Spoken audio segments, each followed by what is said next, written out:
What's up, everyone? Welcome to another episode of the Mayrand podcast. So today is episode 20, last episode of season 1.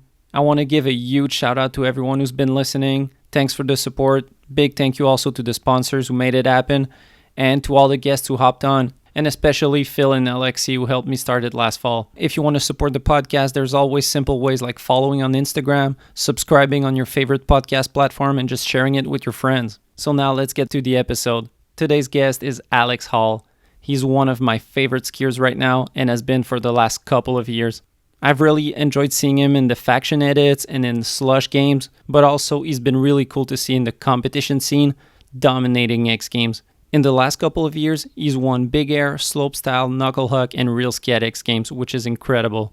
In the episode, we talked about the last Olympics in Pyeongchang, the upcoming one in China next winter. We talked about different slopestyle competitions and filming street for Real Ski and other projects. It was really good talking with Alex. He's a super chill guy, and it was really a great way to finish off season 1. Big thank you to this episode's sponsors, J Skis, Planks Clothing, Access Board Shop, and Treefort Lifestyles. Let's go.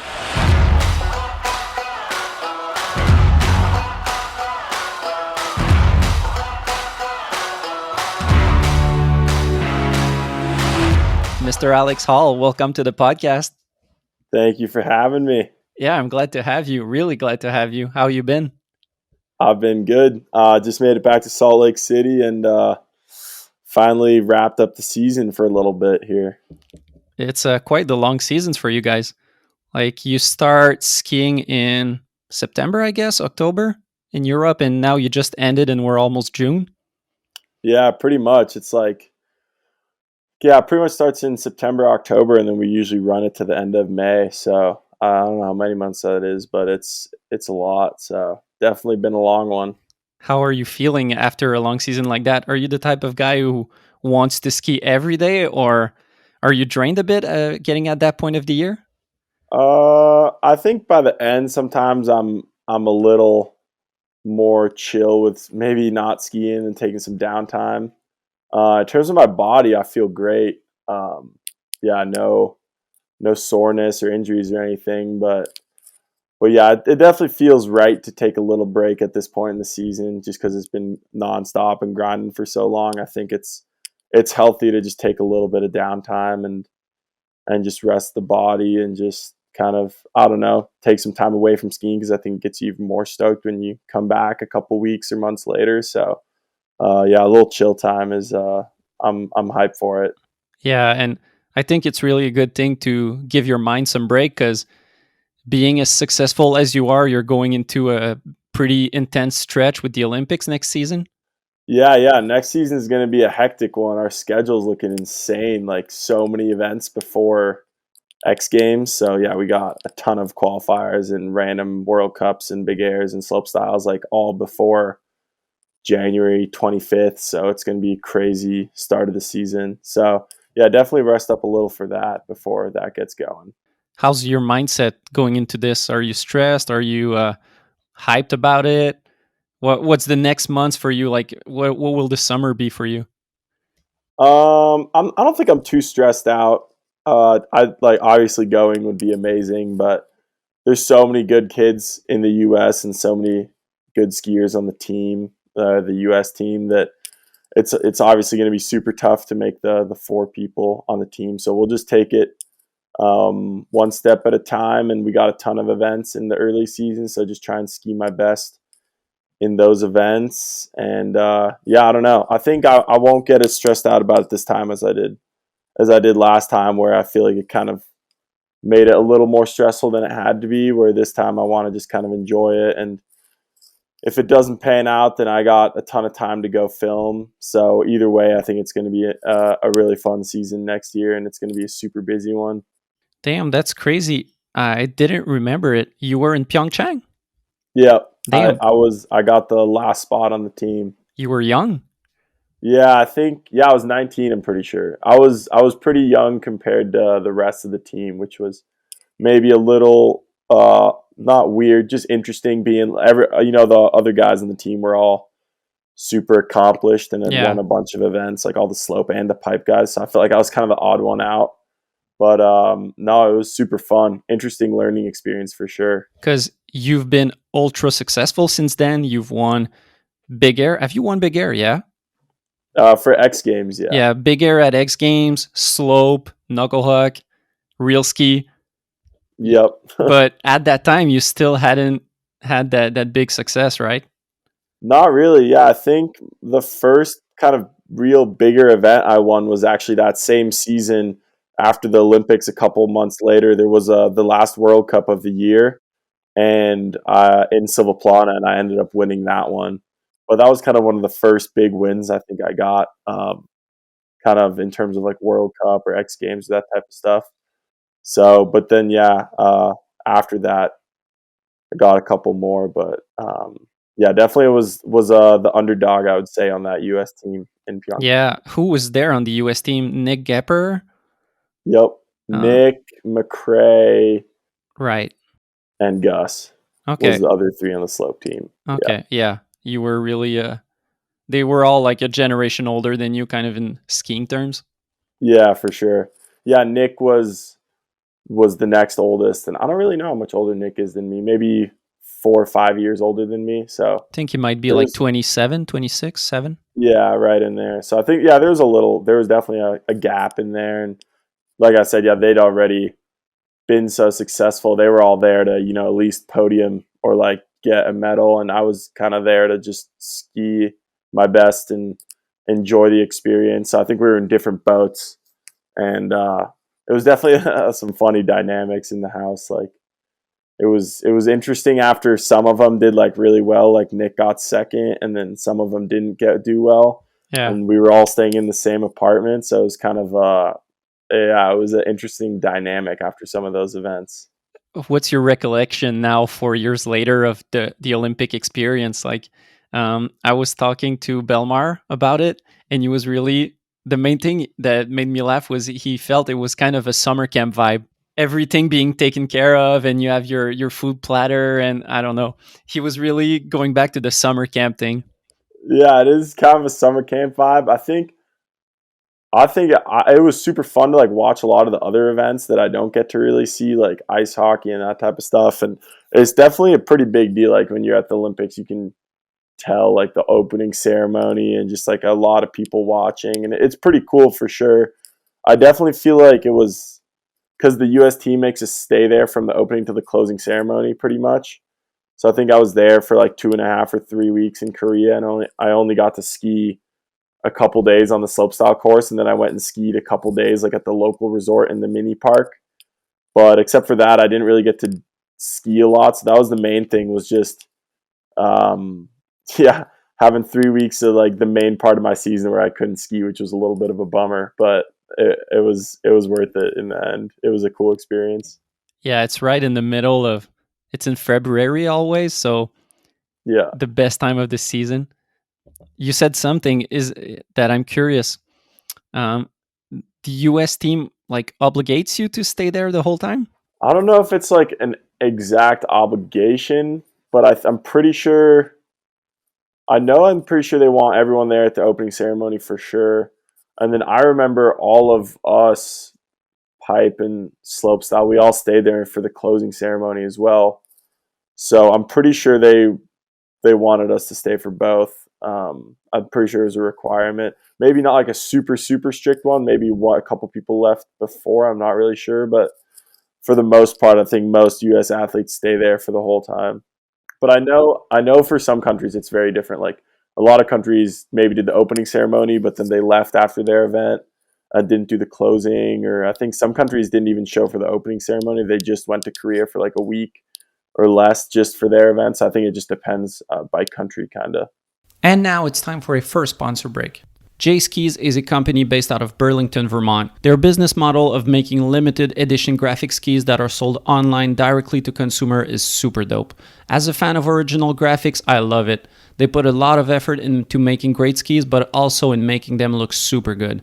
I finally had the chance to try out my vacation skis this spring, and I gotta say, I love them. They were so playful that after shooting a jump, I had to go in front of the lens and hit it myself. Knowing how much time and effort Jason Leventhal and his team put into each ski they produce, I'm really looking forward to their upcoming releases. Support companies that support skiing. Support J Skis. I saw some Instagram clip of you doing some dubs in the pipe. Are you going for the three events, big air, slope, and half pipe at where's the next one in Beijing? China. China? Yeah, China. Yeah. No, I'm definitely not doing that. I was just skiing pipe in Mammoth because I love slushy pipe. Like it's so fun. It's still scary, but it's so much more chill than like an icy pipe when all the competitions are going down. But no, I don't know. Yeah, the jump and the rails were just they were pretty good, but they weren't like anything super crazy. And I felt like I'd been jumping and sliding rails all year, so it felt refreshing to just ski some pipe. So I think I skied like 3 days straight of just half pipe. Like I didn't even go in the jumps or the rails, so that was pretty fun. Like I got a bunch of homies over there like lapping pipe all day, so I was just lapping with them and like just working on like some transition stuff. Like it's fun to try new. Like you can, I don't know, it's nice because I can try like a 7 or 9 and it's still scary. So it feels like I'm like working on something new and I don't have to do like the craziest thing in the half pipe. And Yeah. then yeah, I did a dub, which I was hyped on because I told myself I'd never do a dub in the pipe, but it was super slushy and all the boys were getting me hyped up on the last run of the day, so I just tried one Why did you tell yourself that?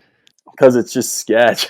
Half pipe's just not chill. So I told myself I'd never do one. I've done some in like hand built quarter pipes, but I told myself I'd never actually do one in like a real half pipe.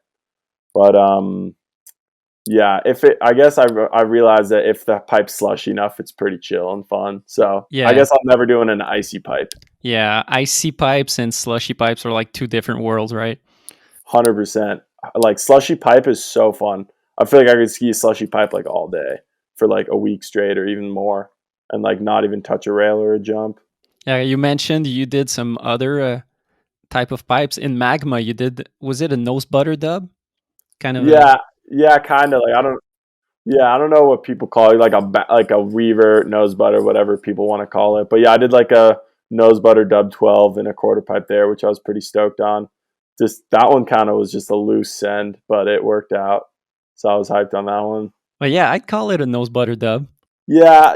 I feel like I have like a mixed opinion on whether that one was nose butter or not. Cause it was weird because that QP we built was really narrow, so it didn't really fit like my ski sideways. So I had to like Oh, so I was kind of just sketching out on doing like a nice long nose butter because I thought my skis tails were gonna like catch on the wall on the side. yeah. So I kind of just had to like jump it more, but so it's kind of like an in between maybe. Yeah, that must have been sketchy. Yeah, no, it was weird. It was nice. Like that quarter pipe was super chill. Like it was such a mellow quarter pipe, but yeah, we definitely didn't build it super wide. We kind of just built it and we're like, all right, we're just gonna hit it now. Well, these builds take so much time that by the time it's wide enough for you to ski on it, like just making it wide enough for a butter is like 2 times the amount of work. No, exactly. And that feature we built and hit the same day. So that was like a lot of effort and we just kind of got it done and it was super nice. It just wasn't really wide. Hmm. But once we got it going, we were kind of like, oh, we don't really want to make it any wider. So we just left it the same. What's your schedule when you do builds like that? Because in Magma you did so many builds that look like they're time consuming. My guess would be that like you spend a whole day building it and then you come back another day. Yeah, it all depends on the spot, honestly. But yeah, some of those really big builds for sure, we'd go up and build them the day before, like all day with like a bunch of homies, and then come back the next day and hit them. Um, but yeah, it all depended. Like we'd try and plan our days where we'd ski on the sunny days, and then if it was ever cloudy or bad weather, we'd try and have those as build days to kind of like make sure we are hitting stuff on the sunny days. But then some spots also, like if they're pretty deep, like in the first Magma, we had a jump spot we built that's pretty much like at the top of Mount Hood. So it's like a pretty far trek to it. So depending on the spot, if it's a really far hike, we'll just like get up there and just go sicko and like build it and then hit it the same day. and just like get done super late because we don't want to do the hike like twice all the way up there. And we had for Magma 2, for the second one, we also had I think the spot, the jump we built that was the ender where Hunter did the switch triple and I did the switch dub 14. That one's not super far, but it's like a couple hour hike to get to it. So that one we just hiked up, built it, and then seshed it for like kind of like sunset, like for an hour or two, and then we were done. So like if they're a little further hike, we'll try and just do it in a day. But a lot of the spots that we did, for especially for the second one, were not longer than like 30 or 45-minute walk. So they were all pretty easy to get to. I really have to give you props for the Magma movie because I rewatched them before we talked, and it's crazy the amount of work that goes into it. The movies are more than 10 minutes long, and it's back-to-back shots of I don't know how many builds, and the skiing is really dope, but it's also like you guys have put in a lot of work into it. It kind of the two segments or movie that it reminded me of was Sammy's On Top of Hood movie that he released. I don't know, time flies. It might have been 7, 8 years ago, but On Top of Hood by Sammy and Henrik's closing segment in the regiment where he Yeah, does builds in Andorra. yeah, exactly. No, yeah, that's we definitely got for the especially for the first one that we did on Hood, we got inspired from Sammy's On Top of the Hood because he just built so many dope spots up there.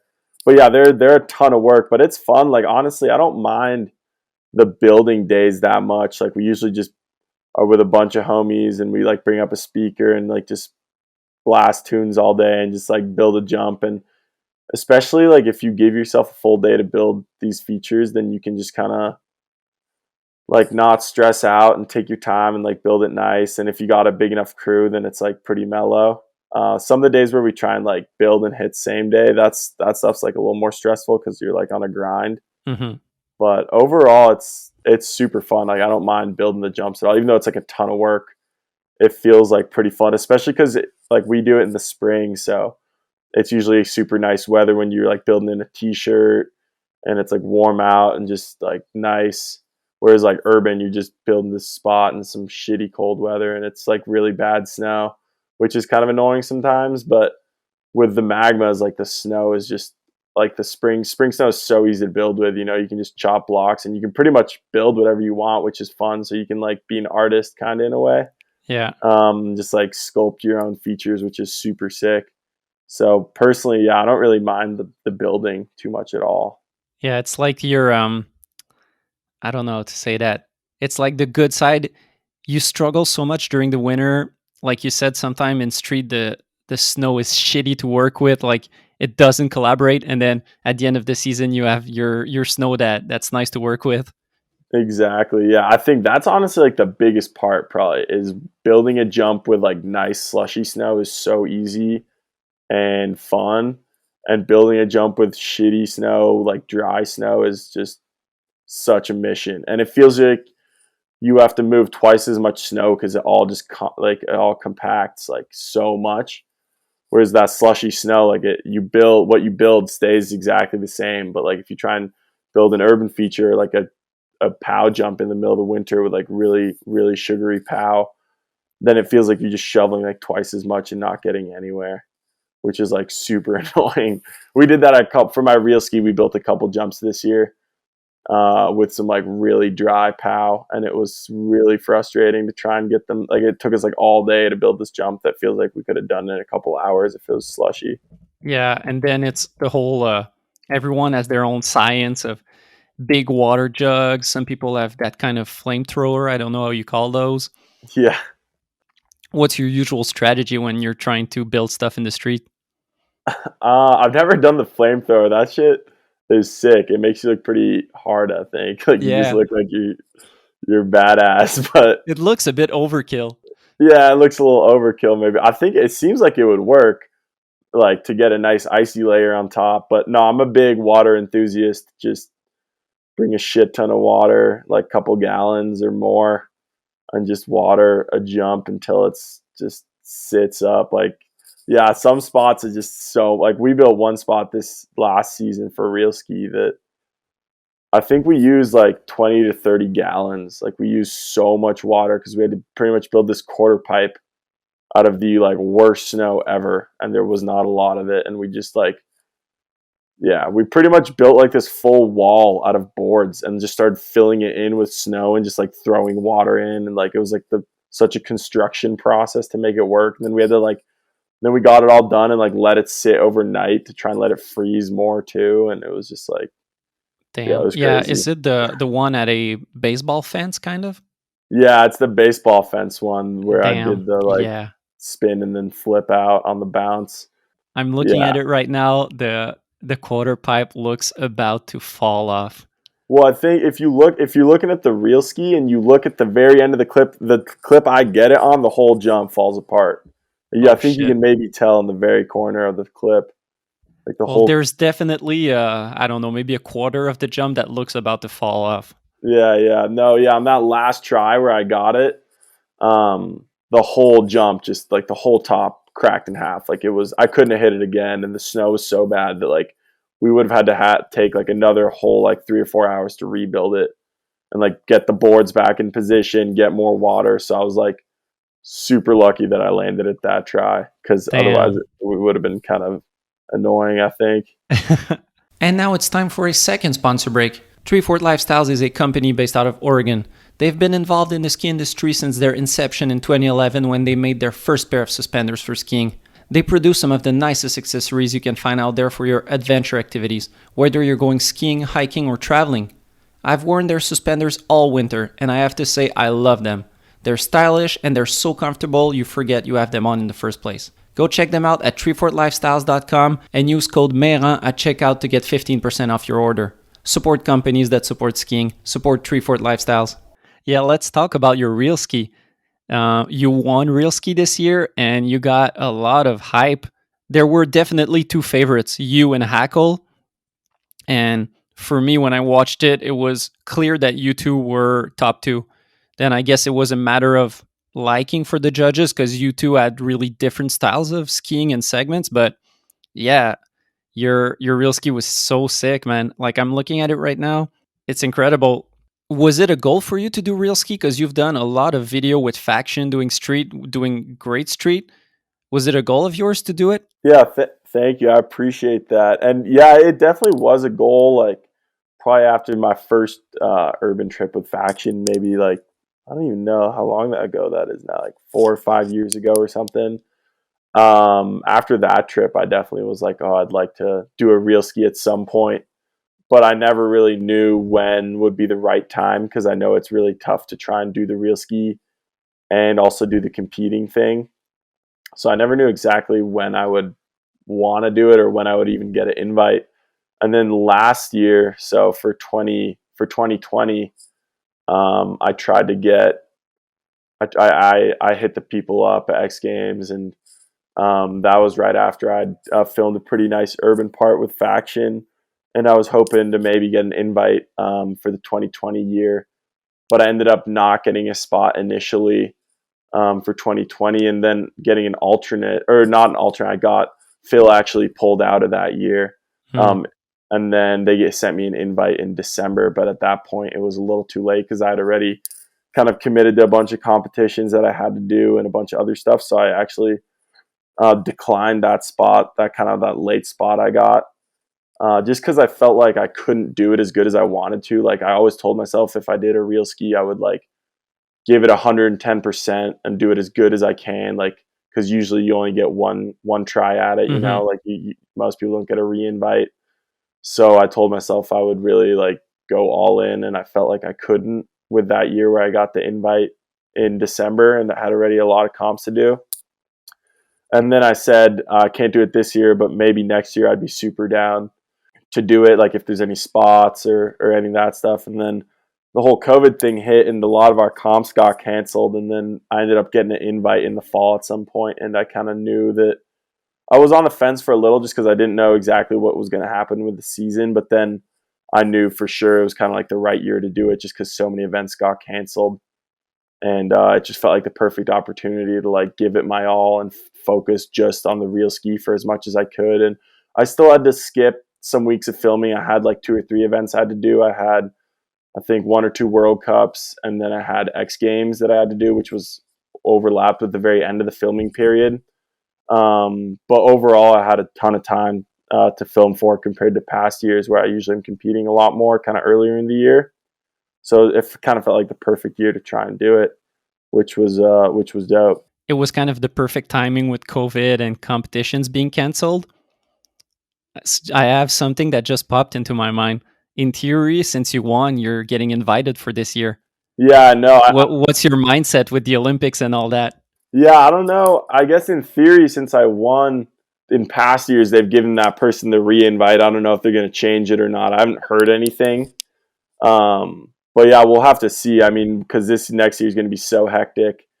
I don't know if I'll have time to do it, so it might be like a one and done type of scenario, or maybe I'd be down to do it in like a couple years again if they're still doing it and there's a spot available. But honestly, there's so many hungry kids out there who are so good at street, or I guess now they're also including other types of skiing, kind of whatever you want in real ski. But for the most part, there's so many good street skiers, up and comers or more underground skiers that I think would be amazing to have in real ski and would bring kind of a really fresh side of urban skiing to real ski that I'd be hyped to see in the event. So yeah, maybe I could do it in the future if there's spots available, but there's a lot of kids who should be in it.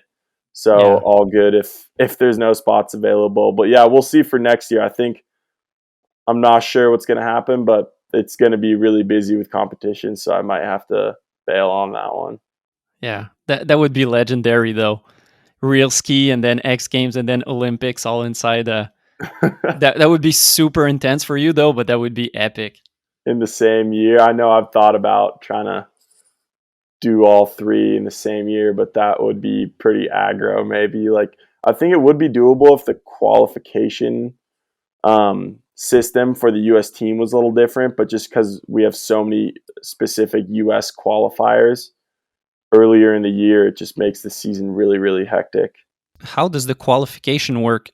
Do 2021 competition count for the quali, or it's only starting next fall? I honestly don't even really know. You guys I are so think, funny. Like Alex Belmar was telling me the same thing that like I think in Sochi he was unaware of the process, and I was like, "How can you be unaware?" Like you're yeah, no, so we definitely had, I think we had one event this last season that was a qualifier, but then also like this last year's overall rankings can kind of help your qualification. So if you're ranked high on like FIS or whatever, and then next year we just have a bunch of like specific like US qualifying events. But this year after World Champs, we had a World Cup in Aspen, and I guess that was an Olympic qualifier. But the funny story with that one is that we did the quali day, and yeah, I did the qualies and made it to finals, and then I didn't even know that that was an Olympic qualifier at all. And then the morning of finals, someone talked to me and was like, are you hyped for today? Like first Olympic qualifier or something? And I straight up, I was like, wait, what? Today's an Olympic qualifier? Like I didn't even know it was an Olympic qualifier. So yeah, I guess we had one this year, and then we have like, I don't even know, 3 or 4 more next year. So we have a bunch next season too. And now it's time for another sponsor break. Planks is a British outerwear brand founded in the French Alps. Yeah, you can ski in the UK, but you probably wouldn't. But these guys are still passionate about skiing, and as someone from Quebec, I definitely relate to that. They don't just make high quality, good looking gear that's affordable. They care about the free ski culture too, running grassroots events and sporting skiers that are some of my favorites like Woodsy, Lupe Haggerty, and the Real Skiffy crew. Make sure to check them out at planksclothing.com. Support companies that support skiing. Support Planks Clothing. You said something that really popped into my mind when you were talking about real ski. There's something about that I've noticed a couple of guys that have done that when, like you've said, that real ski makes you busy, like trying to juggle competitions and filming street. It looks to me like riding different stuff than your usual slope course helps you. Like, I don't know, maybe I don't know how it helps you, but it seems to help. Yeah, for sure. I mean, I think Like that same goes for me. I think one of the best slope runs I've ever done in terms of my jumps and my rails was this World Cup in France that I did in 2019, where I had been on a month-long urban trip in Finland with Faction, and I hadn't hit a single park rail or a jump in like a month. And then I was just came into the World Cup like feeling so unprepared, but then I don't know, yeah, I ended up working out, and I was really hyped on my run, and I ended up winning that World Cup off like a month-long urban trip. And I think part of that, at least for me with an urban trip, was that I felt super sketchy on the jumps, but the rails felt like really mellow. Like when you go from hitting just urban rails for a month straight, and then you go and hit some pretty chill rails that are just in like a slopestyle course, it felt like I was kind of like numb to being scared to trying some hard tricks on those rails because I'd been doing that for a month straight. So that was kind of one of the. It was only two rails I think in that course, but like in terms of rails that I've linked together in a slope run, those are some of the better rails I've ever done. So I was pretty like stoked and surprised. And then this year too, like I ended up getting third at Big Air for X Games. And I pretty much, until X Games, I really didn't hit a jump all year. The only jumps I'd hit were POW jumps for real ski.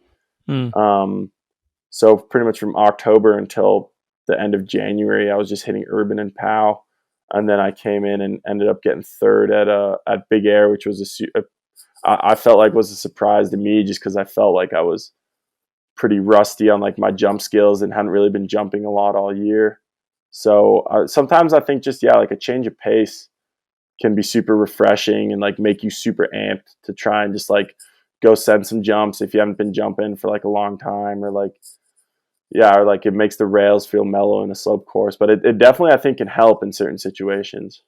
It's crazy because you're saying you're rusty. You were rusty at the Big Air, and as a viewer, it didn't seem that way. Like you finished third, you did a super dope nose nose grab, dub 16, right? Yep, yeah, yeah. Dub 16 knows. It might help that you had, I don't know how many days of practice you have at X Games, maybe 3, 4. Yeah, for sure. The practice helped. I think we had 3 or 4 days, and I needed all of those because I was feeling sketchy right up until the like last second. So But then I guess at that point, those days are enough. Like you don't need. Would you have wanted more if you had the chance? no, I think X Games does a really good job because we usually get sled laps all week at X. So like especially, yeah, like Big Air slope style, you maybe only get 2 or 3 hours of practice a day in that specific event. But with sleds, you get 20, 30, like you get so many laps. And Mm. then this year we got lucky because Big Air was Saturday night, I think. So it's near the end of the X Games. And we had like 3 or 4 practice. Like practice usually starts on Wednesday or something, or Tuesday even. So we had Saturday night was Big Air, and then slopestyle was until Sunday. So for slopestyle, I think I had like 4 practice days, and this year's course was like pretty tough because it had 2 jumps and then 2 side hits and like a good amount of rails too. So I felt like especially for slopestyle, like I needed all the practice days because I like was trying to figure my like different runs out or figure like ideas out like all week, and I didn't really know until like right before the competition like what I wanted to do. Mm. So for slope, it definitely helps. I think Big Air is a little easier to figure out usually, just because you have to all you got to do is figure out like a couple tricks. But it was definitely super useful. What was your process thinking about the tricks you wanted to do in the Big Air finals or even in the Big Air comp in general? Because you have a huge bag of tricks between rotation axis and spins and doubles, triples, and you do a lot of different grabs. And you kind of know what the other guys do, but then again, they all did new tricks. So you can't really know how someone is going to push himself, right? Yeah, I think the main way I thought about X Games Big Air this year was that I knew we were gonna have this jam format where we get like five or six tries, I think, to land 2 tricks. So that's way more attempts than usually. Like in a World Cup, in a final, you usually get 3 tries to land 2 tricks. So you got to like really be on it and stomp your tricks. But with like 5 or 6 tries landing 2 tricks, you get a lot more attempts at landing like your trick well. And so that's kind of the main thing I was thinking about is like I'm gonna try tricks that I know I might not get first try that might take me 2 or 3 tries, but in the end I'll hopefully have enough attempts to like get them really good. And I'll just try like the hardest tricks I know how to do. So like the 2 tricks I did was like the switch dub 18 with like the lead Cuban and the seatbelt grab, and then the dub 16 nose, which are pretty much like the 2 hardest jump tricks I feel like I could do at the time. So I was like, I'm just going to try my hardest tricks and hopefully I can land them with 5 or 6 tries. And I think my 2 best scores were like my 4th and 5th jump out of 6 jumps. So like my first 3 were like medium. And then I think my last one I didn't really improve on.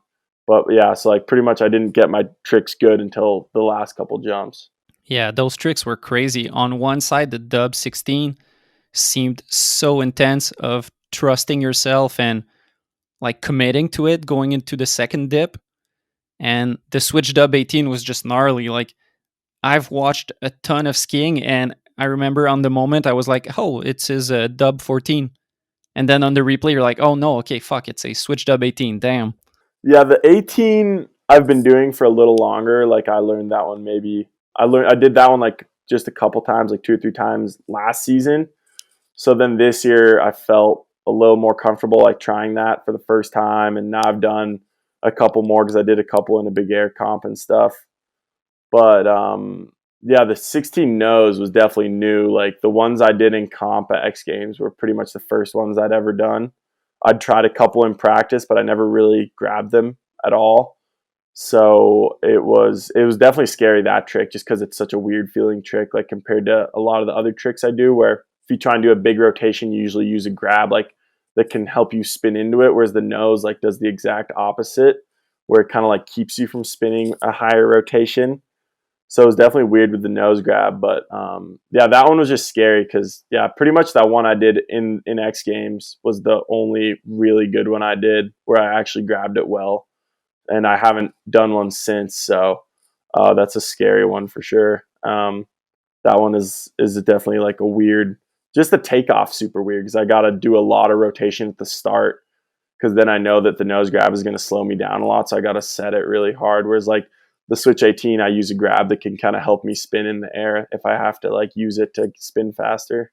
Because your seatbelt grab is really leading your rotation. So it Exactly. follows the movement of your rotation. Whereas, yeah, I remember right in the before you dip into your second cork, it really seemed like you had to, I don't know, kind of do a second push with your Yeah, grab. for sure.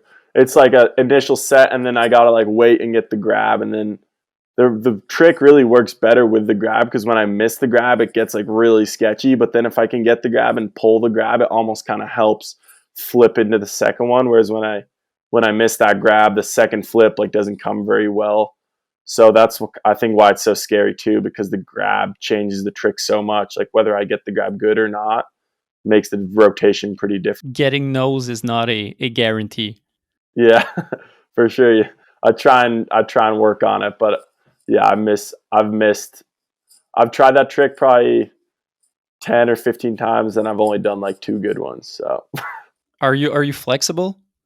no, not really. I'm not very flexible. I think I'm just tall, so like I have kind of long skis and long arms. So like if I point my toes at myself, like the nose comes kind of close Hmm. to me. But I'm actually like I can touch my toes, but I'm not like super flexible or anything. Okay. Because like the classic for me while stretching is like you're on the chairlift and you're just lifting your tips up and trying to grab the nose.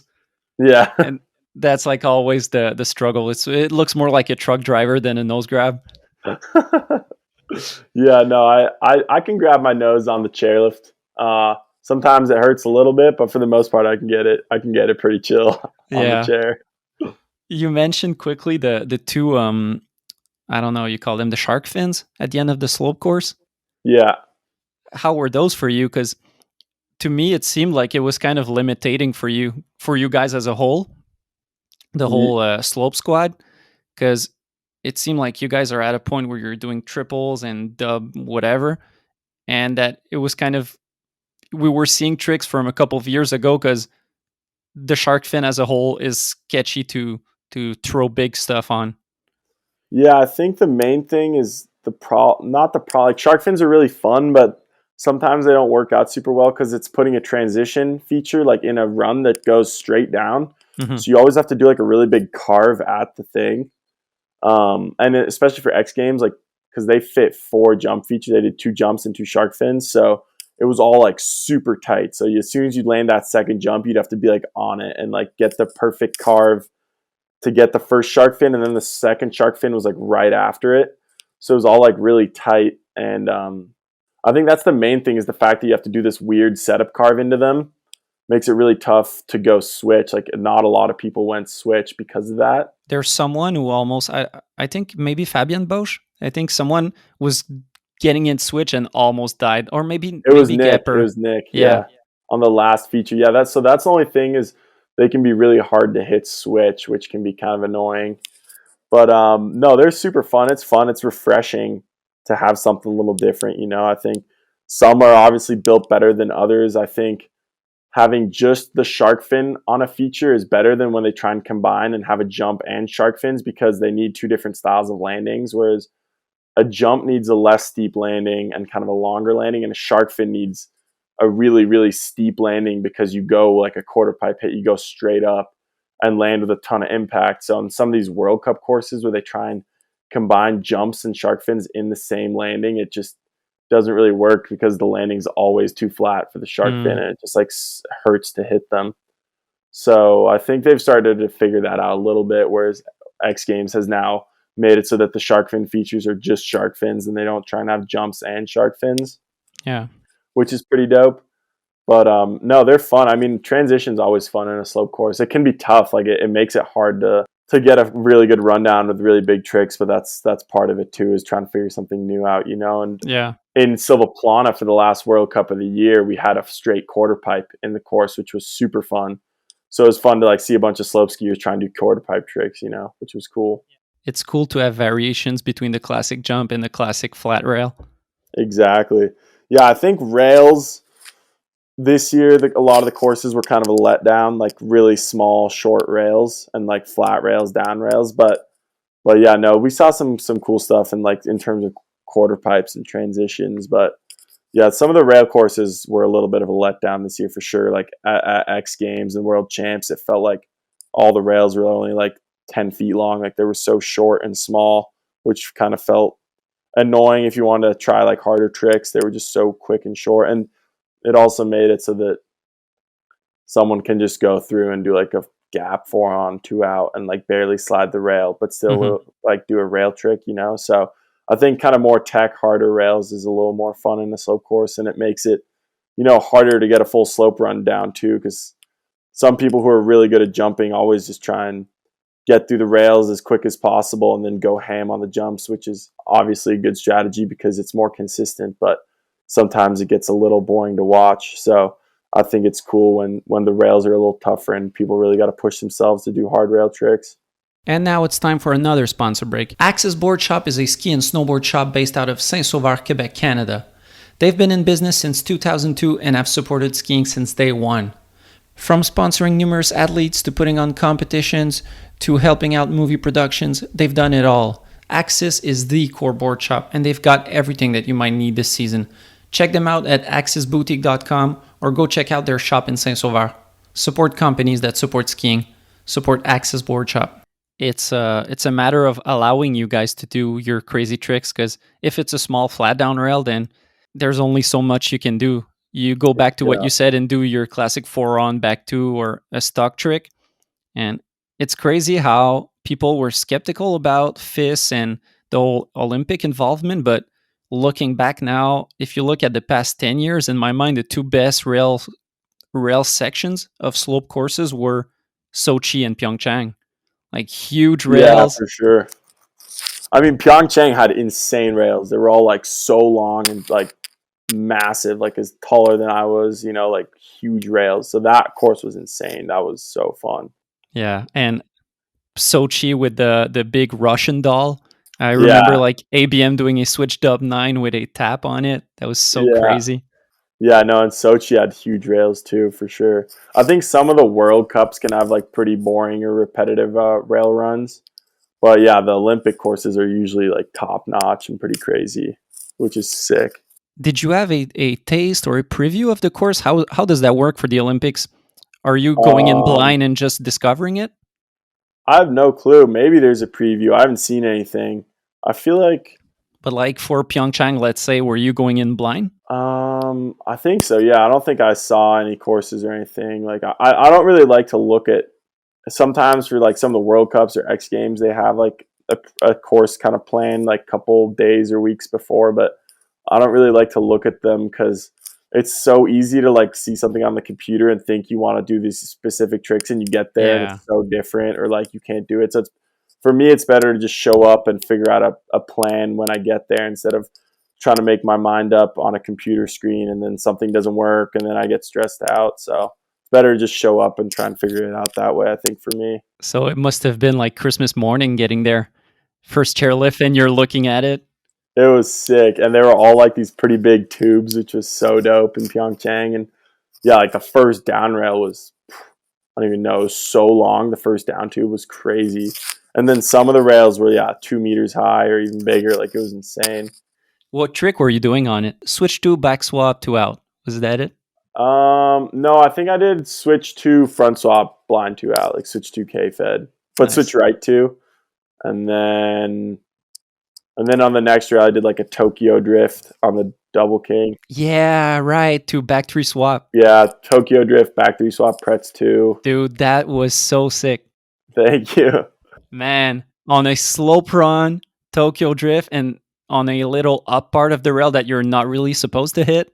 Yeah, like on the front of the That rail. was so sick. Thank you. Yeah, that one was kind of scary to try the first couple times because I had to go fast and like gap. Like because I was going from the up and then all the way into the second down, so I had to go kind of fast. But it was chill because honestly, Pyeongchang was so fucking icy. The Tokyo drifting was chill because it was just pure ice, so it was mellow. But yeah, no, the rails there were sick. It was definitely a little bummer how icy it was, but it was still super fun. Yeah, talking about rails, good rails, and you were saying X Games was a bit of a letdown this year. I remember watching the event, and now that you're talking about it, like I'm curious on what was your perspective on the rail, because I remember you had a hard time on the first rail. You kind of muffed it a couple times in a row, where you were Yeah, trying kind of a 50-50 to transfer, or yeah. No, yeah. Usually when I show up to a slope course, I try and the first thing I think is like, what can I do that no one else is gonna do? mm, So I always try and like find a kind of different line or trick if possible. And yeah, X Games was hard because there wasn't a lot of options, kind of. But that was like one of the things I tried to like transfer and like kind of right lip two onto this first little rail and then go on late onto the second rail and then still do the transfer. So I could like fit an extra rail in. So I was hitting 5 rails, I think, instead of 4. yeah. But yeah, the rails were so short that it like I don't know. It was hard to think of anything too creative at that one. Yeah, you were doing lip two and then going into the second one and doing kind of a double front switch up, right?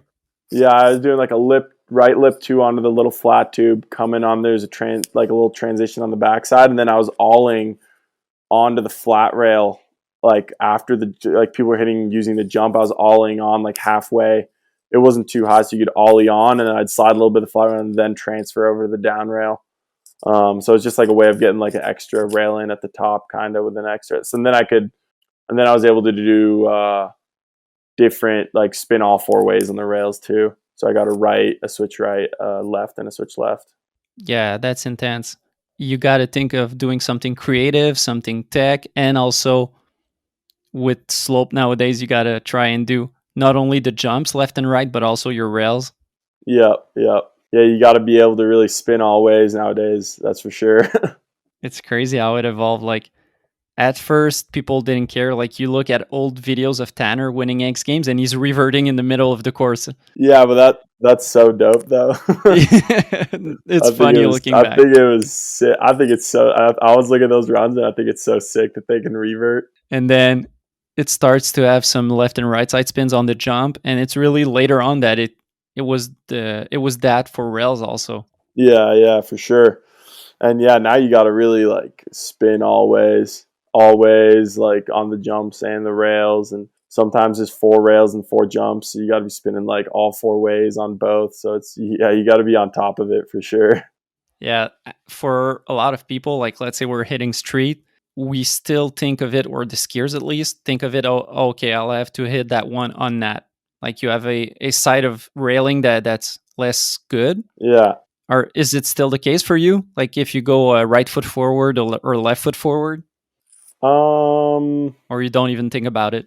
no, I definitely do. Like if I if I showed up to gnarly like quad kink in the streets, I'd be like, all right, I want to be right foot forward on this. Yeah. So I definitely have preference. I at this point for sure, like it's more chill than it used to be for me. Like a couple of years ago, where I was like, oh, left foot, like on like some gnarly rails. But I've gotten better at just trying to, like, I feel like I'd always do tricks where I maybe slid left foot, like a 2-on, or like other tricks where you land with your left foot forward. But so it felt chill to do it with tricks, but it wasn't a lot where I would just slide rails on Hmm. that foot or do like on that lip on. And the last couple of years, I've been just trying to get better at just like rolling through the park and like sliding all the rails like on both ways. Doesn't matter like which So I think lately I've been definitely getting better at just feeling pretty equal on both feet and like sliding rails both ways. Definitely my going left foot first is still feels unnatural, but I think I've improved um, just by sliding like all the different rails and parks and stuff like with both ways forward. Question for you. You talked about a gnarly forking. Let's say there's that gnarly forking that's on your right, so you would need to hit it left foot forward. Do you go left foot forward or do you go lip slide? Oh, 100% lip slide. Yeah, for sure. Like for me, a lip slide feels just as easy as getting on normal. Like I don't think of a lip slide as any harder than getting on normal. So feels like a gnarly quad kink, I would probably definitely go lip on. Okay. Or depending on speed too. Like if there's not a ton of speed, maybe I'd go left foot forward. But if there's like decent speed, I would probably go lip on. Unless, I mean, it all depends on the situation too. Depending on the rail, Yeah. it might be good for a left foot trick, or depending on what tricks I've already done that season, I maybe want to do a left foot forward Hmm. trick because I've done a lot of right foot forward tricks. So it definitely depends on the situation. But if you just slap the gnarly quad kink in front of me, I'd probably go lip on. Yeah. It gets strategic. Yeah, for sure. I mean, yeah, for me, probably the biggest part is what I've already filmed that season, and how I can not repeat myself is like a Hmm. huge part of it. Trying to have variety. Yeah, for sure. Having a variety of tricks in your urban parts and not just like sliding a bunch of big rails right foot forward, like trying to have different things. It seems like it's something that wasn't the case 10 years ago, and it's a good thing that we have now.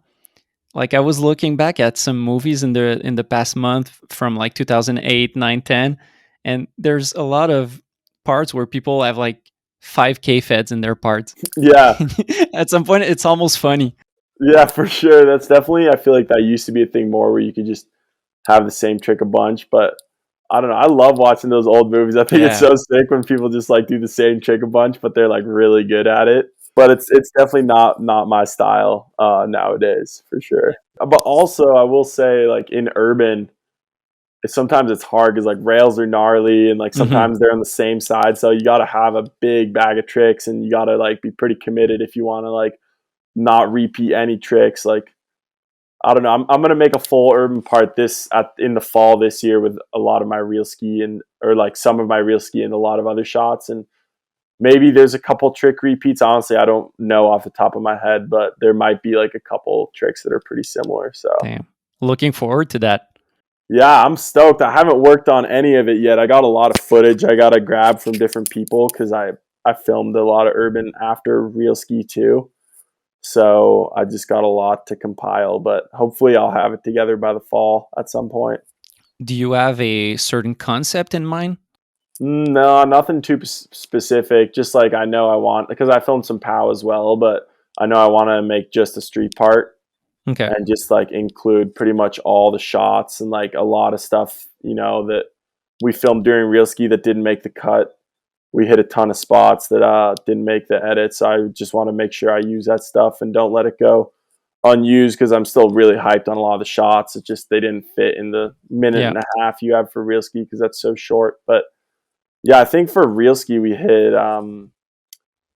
we used 12 urban shots in my part and 3 POW shots, but I think in that the time period we filmed for that video, I think I hit 24 urban spots. So we have like still like pretty much double the amount that we haven't no one's seen yet. So more of that, and then also once I was done with X Games, I had a couple weeks off where I just hit some more urban around Salt Lake, and I maybe hit like 7 to 10 more urban spots. So there's definitely a good amount of footage I want to try and release in some form. Yeah, well, yeah, certainly. Like you said, don't let them go to waste. Exactly. And I was thinking about maybe just posting some to the gram, but I think I'd rather just compile everything in a nice edit and just Yeah, maybe less people will see it, but personally it's more satisfying. So I think I'll probably just do that. they can always go to the gram afterwards.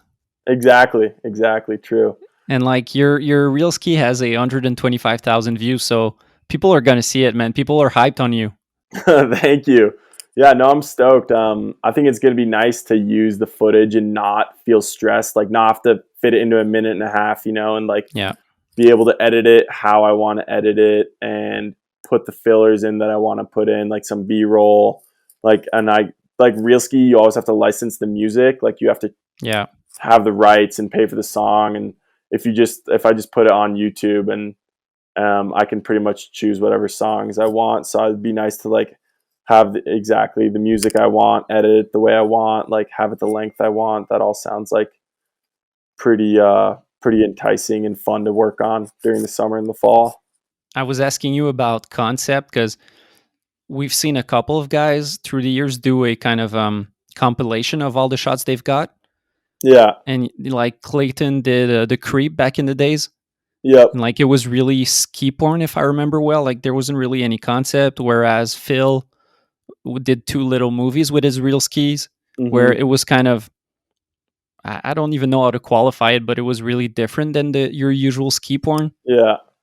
No, yeah, I haven't thought exactly about how I want to structure the edit. I think I'll Hmm. I'll play it by ear. Definitely be more kind of ski porn. I want to just get the shots out there. But no, I definitely I think it's going to be different because I'm not looking at it as a way of like releasing my same real ski, but in a more kind of elaborate way. It's more just like some of those real ski shots are going to be in there, Yeah. but it's really just like I have a lot of other stuff that will be the majority of the edit will be things that people actually haven't seen yet, and then there'll be like some of those real ski shots in there, but it's going to be like a fresh new urban edit that like or yeah, a little part that no one's really seen a lot of the shots, but it's not really a version of my real ski because I think I don't want to try and reuse my real ski shots too many times. Hmm. So it's not really that. It's more just like making an edit with all the other stuff I have, and then including some of the real ski stuff as well, which will be a small part of it probably. Damn, it's gonna be banger. Yeah, I'm actually super hyped. I haven't seen a lot of it because I filmed with Etienne, the faction filmer, for the real ski, and so we use a lot of that. But he has all the stuff on a hard drive, so I haven't seen a lot of the clips in a while. And then when I was in Salt Lake, I filmed with Owen Dahlberg, who filmed the Magmas. So he's got all the other clips, and I don't have any of the clips, so I haven't like seen any of the stuff in a long time. But I like sometimes I'll try and think about like the tricks I did. But I'm stoked. I'm hyped to just like look at it all and like gather it and try and start sorting through what I want. And I think it's gonna be cool too because for real ski we were really looking for like gnarly banger spots, and some of the stuff I filmed later in Salt Lake was more just kind of with like a lot of my homies and natural speed, and like we hit some smaller features too, like more creative stuff. And I think it's going to be a nice kind of balance of like some really big gnarly things and then some smaller like little rails that were more creative. So I'm hyped to try and just throw it together at some point. Yeah, it must be nice after 2 months of like, as you said, trying gnarly stuff, just going back to having fun and doing mellow stuff. 100%. Like by the end of filming Urban for real ski, I was like, all right, this is pretty gnarly. Like I don't think I'm hitting Urban for the rest of the year. And then I got to Salt Lake and like there was some snow in the city and I had some time to film, and it was so fun just like going out with all the homies and like hitting natty speed spots where everyone can sesh at the same time.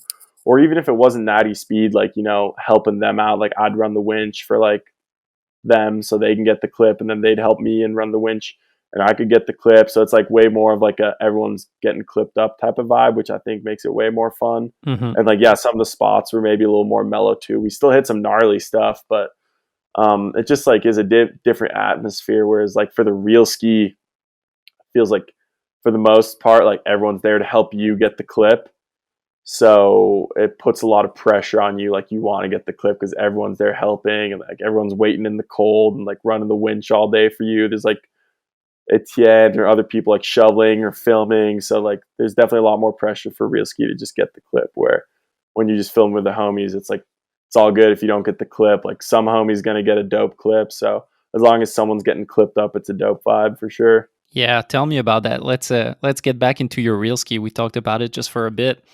Um, you've done a lot of street trips with crews, like going with faction, where, as you said, you're going with homies and you're going for, I don't know, you tell me maybe 3 weeks, 4 weeks, and either you get a shot and you're stoked, or the friends get a shot. So it's really a crew vibe.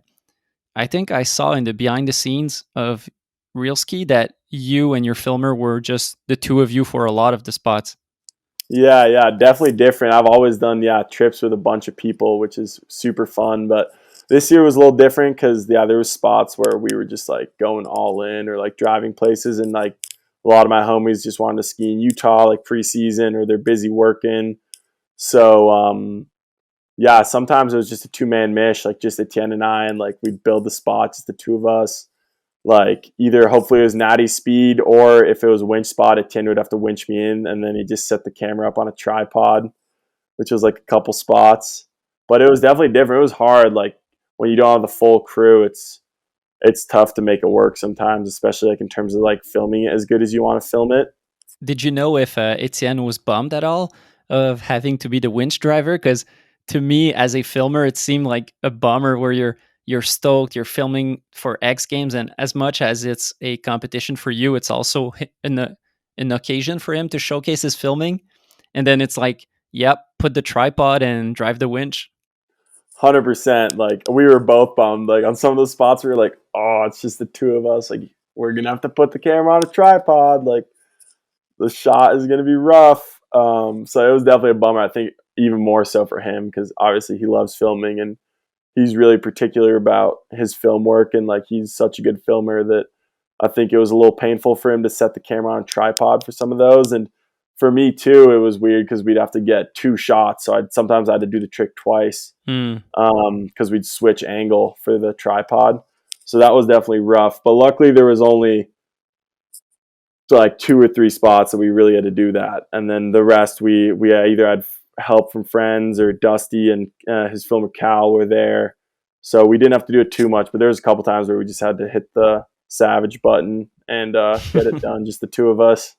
Real ski requires you to have so much resourcefulness, because talking about you guys having to put the tripod and only being two, one thing that comes into mind is the year Hornbeck did it. His filmer was Spencer Milbacher. Yep. And I remember there were behind the scenes also showing that he was driving the winch, and he had snowblades on. And when Hornbeck came, he was like started running with his snowblades to then do a follow cam. Yeah, I saw that. That was insane. Yeah, you gotta just it's tough. Like you just have to fully commit to going all in. Like we had so many spots where like obviously making a spot work with 2 people is really tough. Also in terms of setting it up, you just have way less people helping with the build. But we also had really low snow for this year when we did real ski. It snowed a lot on the East Coast, but we never really committed to driving all the way out there. So what we ended up doing was just staying in the West Coast, and we drove so much. Like we went up to Montana, we went to Idaho, we went to Colorado, and like sometimes we drive like 6 hours just to get to one spot and like hit that spot, and then drive back 6 hours just because there was so little snow. Or like using like 30 gallons of water for a spot. Like in a normal year where it wouldn't have been for real ski, some of the spots for sure I probably wouldn't have hit because they were just so much effort to build, like shoveling all day or all night to set the spot up because there was literally no snow.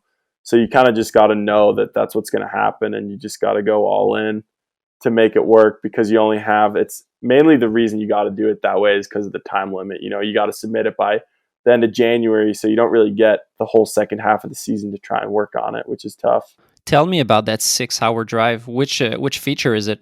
Yeah, we that down kind of sea ledge where I do the switch cork 6 on to that long. Oh yeah. Yeah, that one's actually up in kind of near Breckenridge in Colorado. And we were in Utah, and there was like no snow, or there was a little snow and it just melted. And then we knew there was going to be a little more snow in Breck because they're so high up there. So we drove all the way out there. Like, actually, it's way more than, it's like 8 hours all the way to Breck. Drove 8 hours and like built a day, and then I hit it for 2 days. I hit it a day, didn't get it. Hit it the next day, got the clip, and then we got the clip like right before it got dark, and then we left the next morning. I think we actually drove straight from there to Idaho. We drove like 8 hours to the next spot in Idaho because Idaho had a little snow. So we were going like 8 hour drives for one clip. I mean, the ender of the video was a POW shot in Baker, the switch cork 7 bounce switch front flip, and that drive from Salt Lake is like 14 hours on a good day, but we did it in a snowstorm like both ways. So it was like a 20-hour drive both ways, and we got was one clip, and we were there for like a week, and we only got one clip. Like, it was so much effort for one shot, but Yeah. that's just how it goes sometimes. Driving in a snowstorm like that is so tiring. Yeah. Like, you need to be fully focused the whole way watching.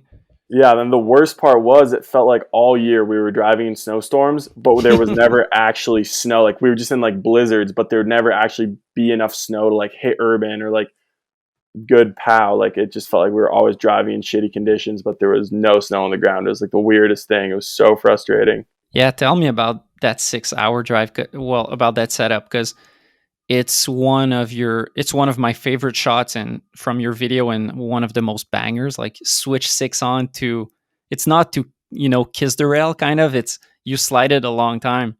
Yeah. And, like, just getting that is gnarly, but when you do a 6-hour drive to go to one spot, it's a lot of pressure on yourself of saying like, I better get that shot or else we lost a lot of time on nothing. Yeah, that one was gnarly. That was definitely like the most pressure and the hardest trick, like by far, of the whole video. Just because we drove out there and I'd like seen the spot before, and I knew it was going to be hard, but we got there and like there was enough snow, but like not a ton, and it was really dry snow. It hadn't snowed in like a month, so it was this really, really dry, and it's way up in the mountains in Colorado, so it's like cold. So it was this really dry, sugary snow. And we spent a full day just like working on the in run, building the jump. Like, it took so long, like 8 hours just to build the spot. Like, that we had to like cut these bushes out of the in run, and like there was a river on the in run that we had to fill in, and like build this huge jump, and like fill in the landing. And there was these massive boulders like right next to the ledge that we had to try and put some snow on. And and then the next day, like, the worst part about this spot was you park at this road, and then you got to walk to it like maybe, I don't know, like a mile and a half, like a couple kilometers. You got to walk out to this spot, like through like knee deep POW, like on this road, because all it is like this drainage ditch on a dam. So then so we built the spot all day, which was so gnarly. And then the next day we walk out, and we had to drag the winch because it's not natty speed. So we dragged the winch like a couple kilometers all the way out to this spot, like in POW. And like all we did was like we tried to like strap it to my skis kind of, and it literally took us like over an hour just to get the winch there. And then by that point I was already so tired from dragging the winch that like I felt just exhausted, and I tried the trick all day, and I was like, I got really close kind of early on, but then I started getting really not close and just like getting wrecked on this spot. And like, because it's this really gnarly concrete ledge, like we thought it was smooth. When we showed up, we noticed it wasn't smooth at all, because Tanner had actually hit it a year or two ago, but he used edgeless skis, which we didn't realize. And then we showed up, and this ledge was like crazy rough, and I don't have edgeless skis. So it was just like really gnarly to slide. And the main problem was, after I'd hit the ledge too many times, my base would get so fucked up that I wouldn't have enough speed with the winch. So the first day what ended up happening is my skis just got way too exploded, and like I couldn't get enough speed for the spot anymore. we left the winch there overnight. We were just like, fuck it. Like, we can't drag it back and bring it back. Like, if we bring it back now, we're not going to bring it back the next day. Like, we'll be too tired. So we left the winch there overnight. And I showed up the next day with 2 pairs of skis because I knew my skis were going to get fucked if I didn't get it fast enough. And yeah, snap. Like, I've been trying it for a long time, and it was starting to like almost getting dark. And I snapped a ski, and I was like, oh fuck. And I was like, then grab my new pair of skis, and then like first try with the new pairs, like somehow got it. And I hadn't been close in like 30 tries. Like, I was nowhere near getting it. And then somehow it just worked out. And I was just like so relieved that it was over, because it was so gnarly to try that trick. Like, every time I tried it, I thought, I was like, you might get hurt this try, because like it was like a big gap onto this ledge, and you can't tell in the shot, but the whole right side of the ledge is these massive boulders, like huge boulders, and all there was like a little snow on them.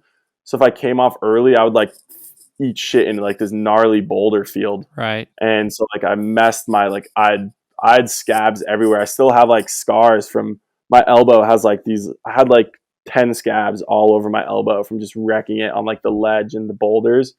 So I just looked like I had like come out of like a battlefield after that spot. Like, I had cuts and like scrapes all over my body. And I remember I felt like shit after that for like 4 days. Like, we went straight to Idaho after, and we were hitting spots, but I felt so shitty, like so sore and just wrecked. And the main thing I remember though that was nice is after that spot, for the rest of filming real ski, every other spot felt so chill. Like, way less gnarly, way easier setup, and like way, like maybe some spots were more tries, but just like easier to lap. Because the thing with that ledge was, the lap was really long, because I'd ride to the bottom ledge and have to walk all the way up like through POW. Yeah. So it was like lapping a POW jump pretty much. And like every try, like you said, is consequential. Like, every try you can like eat shit really bad. Yeah, and I think it was like 80 tries, or I don't know, more. But yeah, it was 2 full days, and then obviously the winch like fucks up every now and then, and you got those problems. And the other thing that maybe some people don't realize is that spot, I mean, you wouldn't know, but that spot's actually like 3,500 meters. So like, it's so exhausting to hike it because you're at such a high elevation. It's at like 10,000 feet or something. So like, just every lap was like so exhausting, like lapping. So then, yeah, when we got to like more normal urban spots that were in cities and stuff, it felt so chill to just like hike the rail because it was mellow. Yeah, the few times I went to Colorado in my life, I always noticed that if I did a top to bottom in the park, I would get to the chairlift and be like catching my breath, Yeah, 100%. Colorado's really high up there. And we were like above Breck, like up on this pass. Like, it was just like in the middle of nowhere, so high up. Damn. It was crazy. One special thing that I noticed that adds up to it, because there's already the fact that you're doing a switch 6 on, like just a switch 2 on would have been crazy, but switch 6, that's insane. When you land, if you went just a feet further on the side, there's like trees. Yeah. There's exactly. like stuff in your outrun. Yeah, there's like trees and boulders. Like, I slammed into those trees like all the time. And then, yeah, there's the trees on the other side when I land, and I barely missed the trees on that side. Like, that's what Etienne said. He was so worried. Like, when he saw I was getting to the end of the ledge and he was filming me, he thought I was going to like pop a little too far at the bush and like catch the branch. So I got super lucky that I landed. Because we were joking about like how shitty it would have been if I landed and then like caught a little bush, or like, because it was kind of a POW landing. So even if I like landed switch and then tipped over or something. Yeah. So we just got lucky that it worked out. But yeah, that's funny you mentioned, because I almost, by the end of the second day, I almost told myself I was just going to switch. I'd tried switch 6s for so long. I was like, I at least need to try and get a switch 2 on this if I can't get the switch 6. Yeah. But then, yeah, like I said, just kind of like it happens sometimes, like out of nowhere. It just worked out after like I hadn't been close in so long. Props to you for getting it, because that's something that happens a lot in street is you get your super gnarly idea in mind, and you're like, you get there in the morning, you're like, yeah, I'm going to do switch 6 on. And then what happens most of the time from what I did is there's a struggle, and at the end you're like, yeah, I'll settle for the switch 2.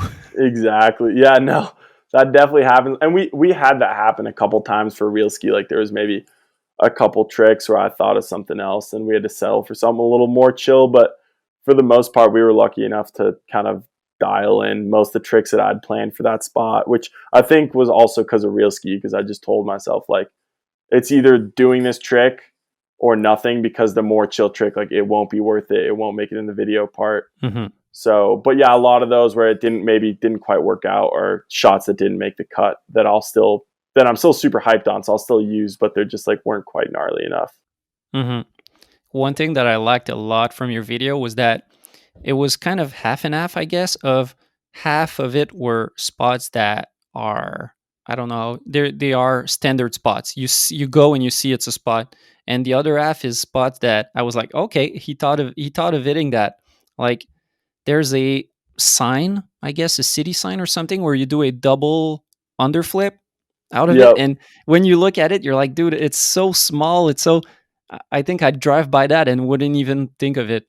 Yeah, for sure. I think that's just kind of part of what I enjoy with skiing, is like finding creative and kind of unique features. But that was definitely a goal of ours, was to have some like traditional big gnarly rails or that type of thing, but then also have like some more unique, maybe not as gnarly, but like still really cool features. Like that little thing I did the dub backflip off was like this perfect triangle. It was like this super smooth cement wally, and it had a perfect little landing. Yeah. So we actually like barely had to build anything. Like we built like the training we had to build onto the triangle was like 2 shovelfuls, and then the landing was there. So it was like the easiest setup ever. And I think that's really cool in urban too, if you can find a spot where you like barely have to build anything, because it's already like perfect for your setup. Yeah, I agree. So I was definitely looking for those types of spot too, if possible, which was tough because there wasn't a ton of snow. So we still had to shovel, even for like those more mellow spots. We still had to shovel quite a bit, but yeah, no, I always try and kind of incorporate some stuff like that if I can. Yeah, man, you go so high on that. It's crazy. Yeah, that one was sketch. Like the first, because I did just a backflip, and then I did a backflip 180, and it was chill, but we were like, that's kind of mellow. Like that probably won't be in the video. And then the first dub I tried was like so sketch, like hucked it way too hard and like overshot the whole landing, and like just like backslapped so bad. But that one wasn't too bad. That was like, I got that maybe in like 10 tries or something. So it's fun when you have those days versus the Switch 6 on. For sure. Like when a trick works out nice and you can get it in like pretty quick, it's like the best thing ever. Like the 270 on fence bounce flip out was like 5 tries. Like some of those, they just work out so well. Yeah. Sometimes you just get lucky. Yeah, or sometimes it's just about committing to it. Like the 270 on flip bounce, I understand it, because with your Switch 6 on, there's the fact of landing square on your Switch 6 on, but then you have to slide, I don't know, 40 feet. So you might not always get it, versus with your skill level, when it's about bouncing and doing a flip, you're like, okay, you know what to do it. Yeah, that was like a couple warm-up tries, one where I like kind of committed and like landed on my side, and then like I did 2, and I did one that was pretty good, and then I got the last one that was really good. So yeah, so things like that, it's just about commitment and like committing to it. And then once you actually commit, you can get it pretty quick. Another one that I think is really dope is it seems like a base of a resort or something like that. You kind of you're on a wooden deck, you do kind of a 360 to a hand drag cork 5. And watching that also, I was like, yeah, if I went to there, the place where you do your hand drag is kind of on a handrail. Yeah. And I was like, well, if I went there, I would have seen it as a rail to drop. But to think of it as a like kind of box pad, that's so sick. Yeah, thank you. Yeah, that's actually, that one is right in Park City. It's actually at the top of like a bobsled track. It's at the Olympic Park. Okay. It's at the top of like a bobsled track, and I've always gone to that area. Like it's right kind of, it's right in Park City. So I've always kind of looked around there, and I was like, it looks like there's a spot here, but I could never think of one. And then I just went up there one day in the fall, and I was like, oh, this is dope. Because yeah, that pad is like a little elevated. It's like maybe a meter high. So we just built like a little jump up to it. And then it's like this super smooth. It's kind of a mix between concrete and wood. Mm-hmm. It's like super smooth. And then there's like this handrail, and then there's this nice pole. So I was like, yeah, if I could spin this and then hand drag the rail and like wall ride the side of the kind of the pillar. Yeah. And then there's like a nice drop, not a huge drop, maybe like 3 or 4 meters.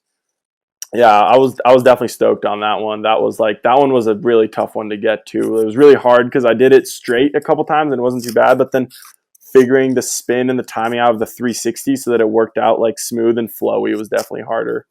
Yeah, were you worried at all about edge cutting? No, it was super smooth. I wasn't worried about that. A couple times I like got a little sketch and missed the jump and like slammed into the railing kind of, but for the most part, that spot, the worst part about that spot is there wasn't that much snow, so we built a pretty shitty landing. And so I Mm. was landing like 4 meters pretty much to like flat. And I kept doing the 5 and like I do the trick perfect, land, switch, and just like explode. And so I did like Yeah. 10 in a row where I like pretty much landed it, but didn't quite land it, which was really annoying. Another one of my favorites is this classic spot that Wallish kind of destroyed back in the days with 4x9. It's a small down rail with a donkey, Yep. and you do a switch blender 2-on with a nose tap on a pole. Yeah, that one was scary actually. That was a really hard one. That was the last urban clip we got for the real ski part. Okay. And that one was just weird because yeah, it had that pole at the rail's super mellow. It's a small rail, but the pole at the start was kind of weird. It's actually pretty big. The pole's kind of far back, so it's kind of a gap in. And then the worst part is there's a pole at the end, and I kept thinking I was gonna run right into the pole. So I think that's the thing that really tripped me out the most. Yeah, and going blender, you're kind of going blind. Yeah, that one took the blind part was really tough. Like I did some tap ons and it was chill, but figuring that switch blender too definitely took me. That was a lot of tries. Like by the time from when I first tried it to when I actually figured it out was like 40, 50 or like tries actually trying to switch to, but total I hit that spot probably 70, 80 times or something like that. Like, it was like an all day battle. But and I almost gave up on that actually. I got it to switch kind of, but it was a little sketchy. Mm. And I got really sketchy and like didn't quite commit and like slammed into the front of the rail, but somehow my ski, well, like my foot was down, so I like almost just like hit my knee on the front of the rail so bad, but I like missed it by like 1 centimeter. And then I was about to call it. Like I took off my helmet, like chilled, sat down. I was like, oh, I'm done. Like I can't do this again. And then Hunter Hess was actually there with me, and he got me hyped to try it a couple more times. Then I got it a couple tries later, which I'm super hyped on because that's one of my personal favorite shots from that edit.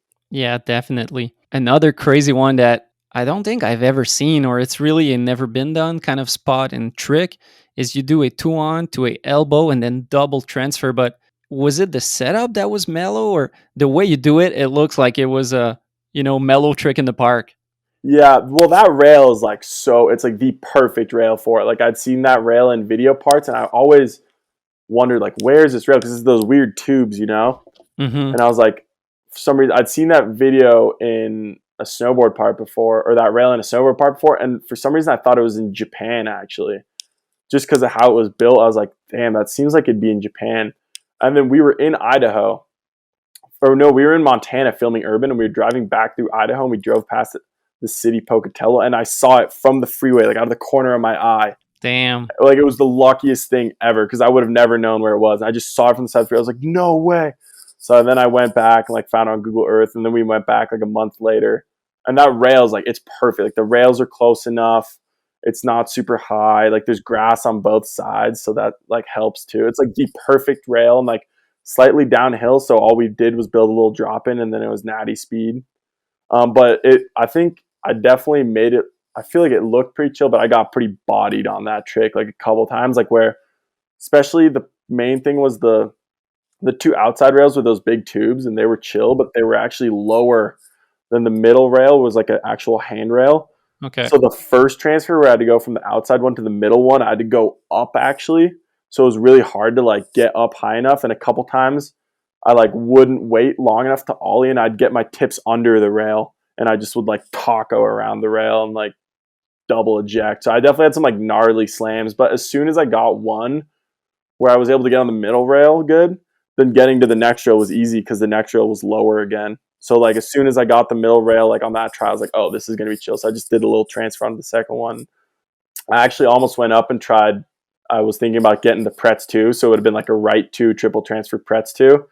But then we both thought about it for a while, and we looked at how like I didn't slide the last rail for a super long time, just like because of how the rail isn't super long. So even if I did the transfers really fast, I couldn't slide the last rail that long. So we thought if I did the right 2 triple transfers, slid the rail for a short time, then still tried to pretz 2, it would like look too rushed and like too complicated kind of. So we felt like it would look better and smoother just doing it to switch. Mm-hmm. So we ended up sticking with it to switch. Yeah, I'm sure you could have done it, but then it's like it gets too much. Like you have the 2 on, the elbow transfer, second transfer. It's like it's good enough. Exactly. And that was a big part of like we talked a lot about like certain tricks. Sometimes I'd be like, oh, should I go and do like a little more, blah, blah, blah. But then like I think it's super nice and urban when you just leave something a little more simple. Like it's still really hard, gnarly trick, but you leave a little more simple to where you don't do it too complicated and too extra. So like, yeah, the 2 to switch instead of adding like a front swap in one of the because I was also thinking I could like do a front swap or a back swap on one of the transfers. Yeah. But then we thought that would have been too much. So we just kept it like right 2 and then triple transfer to switch. Not keeping it too complicated because it was already kind of complicated. Damn.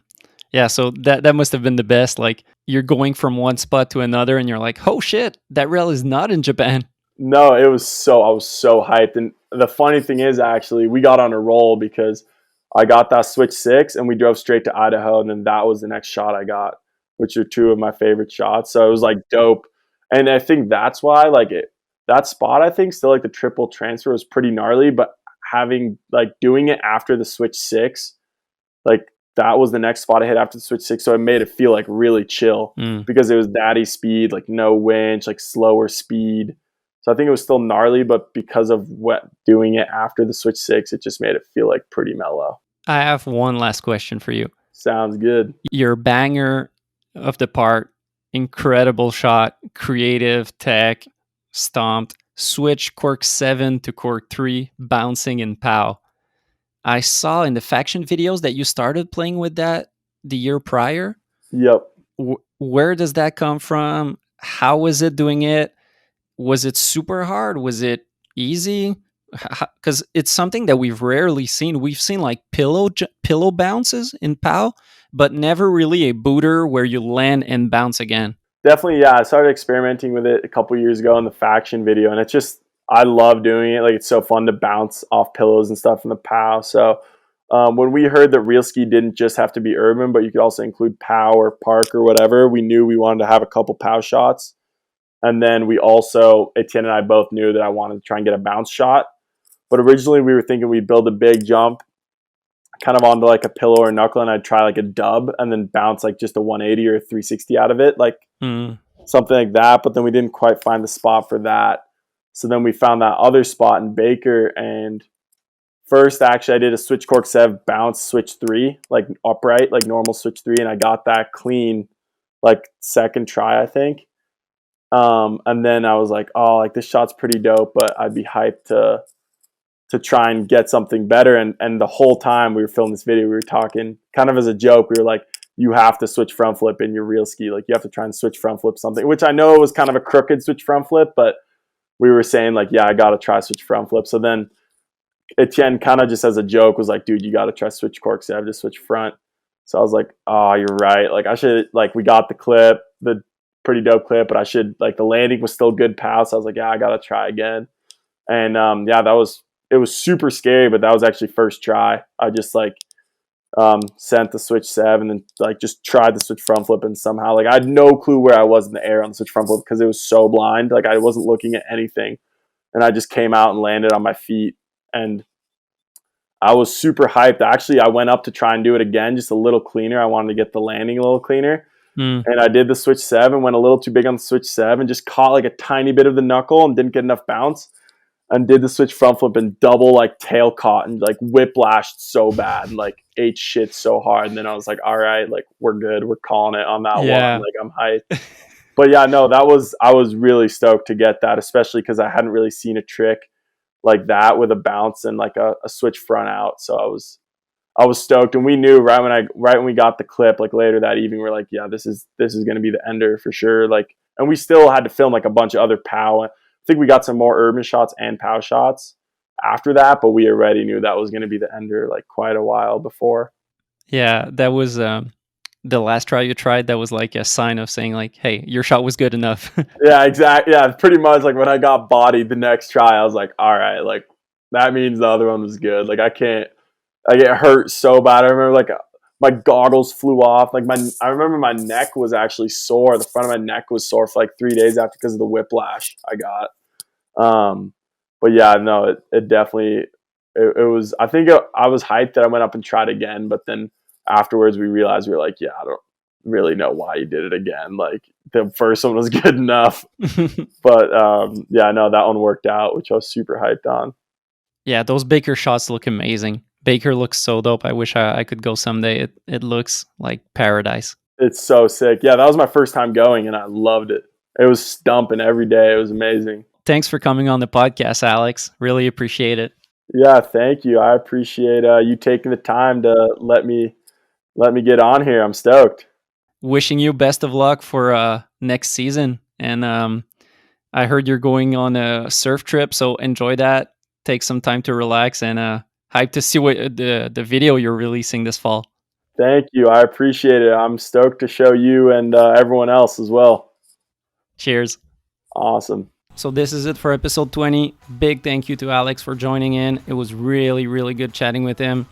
It was a great way to finish off the first season of the podcast, and I'm really stoked on the result. Big thank you to this episode's sponsors once again: J Skis, Planks Clothing, Access Board Shop, and Treefort Lifestyles. See you all next fall for season 2. Peace.